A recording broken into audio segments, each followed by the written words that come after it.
আসসালামু আলাইকুম। আশা করি সবাই ভালো আছেন এবং সুস্থ আছেন। আমরা এইচএসসি দ্বিতীয় বর্ষের ১ম যে টপিকটা নিয়ে ধারাবাহিক ক্লাস নিচ্ছি, সেই টপিকটার ১ম টপিকটার নাম হচ্ছে উচ্চারণ। আমরা উচ্চারণের আজকে ধাপ ৬ অর্থাৎ ৬ নাম্বার ক্লাসে অবস্থান করছি।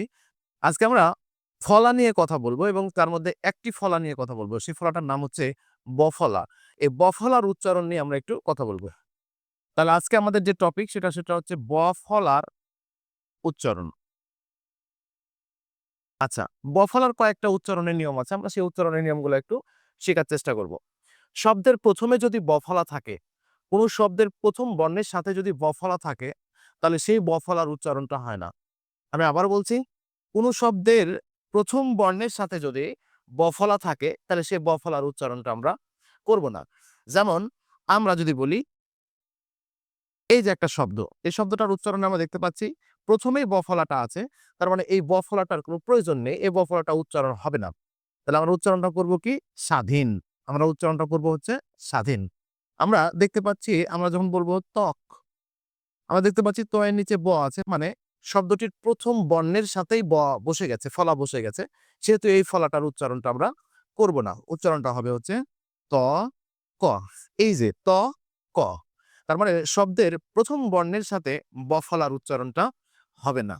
এরপরে ২ নাম্বার সূত্র যেইটা, যদি কোন শব্দের মাঝের বর্ণের সাথে এবং শেষ বর্ণের সাথে যদি বফলা থাকে, তাহলে যার সাথে থাকবে সেই বর্ণটির উচ্চারণটা হবে ২ বার। তাহলে এইটা আমরা একটা নিয়ম পেলাম এবং এই ২ নাম্বার নিয়মটা আমি বলতে চাচ্ছি কোন শব্দের মাঝে বা শেষে আমি একটা শব্দ বললাম বিশ্বাস। তার মানে শব্দটার মাঝের বর্ণের সাথে কিন্তু বফলা দেখতে পাচ্ছি। তার মানে যার সাথে আছে তার উচ্চারণ করব আমরা হচ্ছে ২ বার। তাহলে উচ্চারণটা হবে হচ্ছে বিশ শ্বাস। বিশ শ্বাস। অর্থাৎ এই তালব্য শ এর সাথে বটা ২ বার আছে। আমরা বটাকে কয়বার উচ্চারণ করেছি? ২ বার।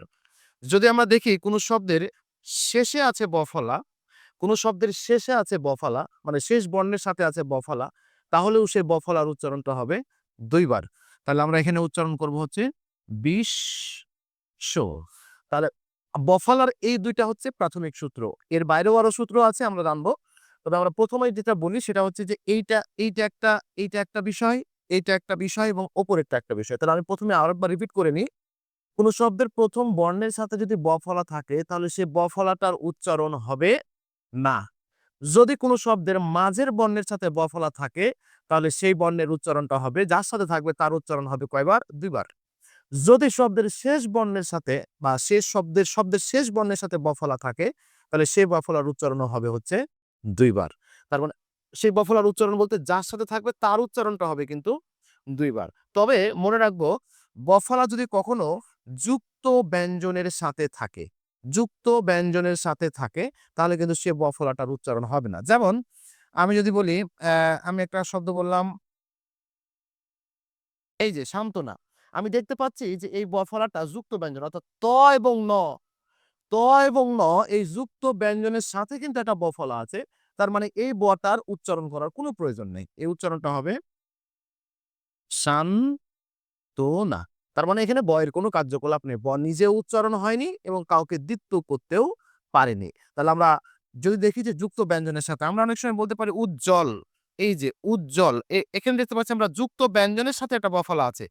তার মানে হচ্ছে উজ্জ্বল এই শব্দটাতেও বফলার কোনো প্রয়োজন নেই।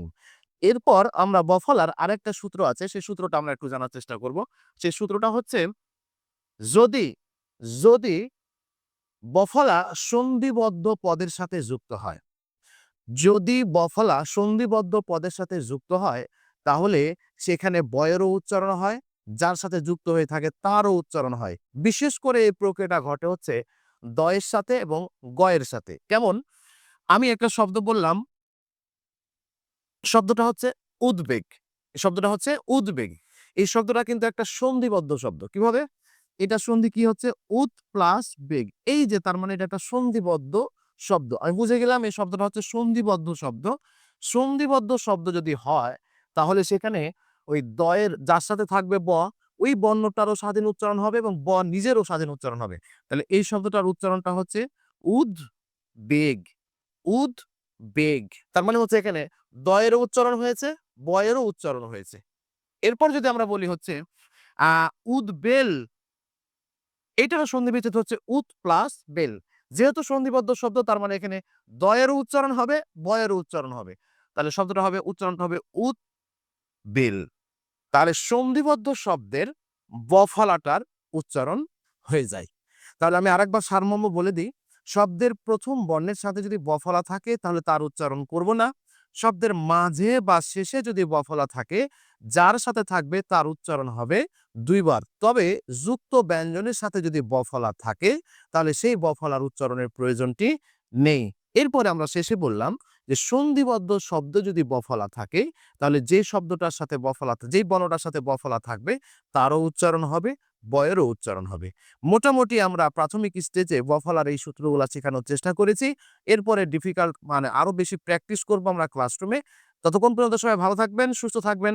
দেখা হচ্ছে পরবর্তী কোনো ভিডিওতে।